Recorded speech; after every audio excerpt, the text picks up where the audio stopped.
আজকে ভান্ডারা বাজার পাগলা পেটের পশ্চিম পাশে 4টি ট্রান্সফর্মার চুরি হয়ে গেছে। দেখুন 4টি ট্রান্সফর্মার কীভাবে চুরি করে নিয়ে গেছে দুর্বৃত্তরা। রড দিয়ে ঝালাই দেওয়া ছিল, এই দেখুন কেটে বের করা হয়েছে, ভিতরের অংশ চুরি করে নিয়ে যাওয়া হয়েছে।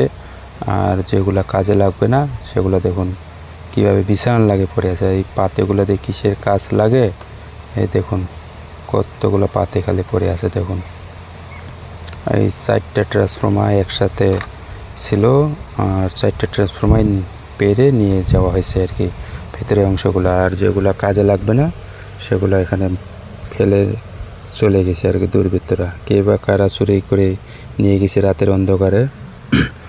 আর দেখুন এই কাটছে কীভাবে কাটে, দেখুন অবশ্যই তো কারেন্ট সংযোগ ছিল বুঝি ওদের, নাহলে কীভাবে কাটে এগুলো, এত বড় মোটা মোটা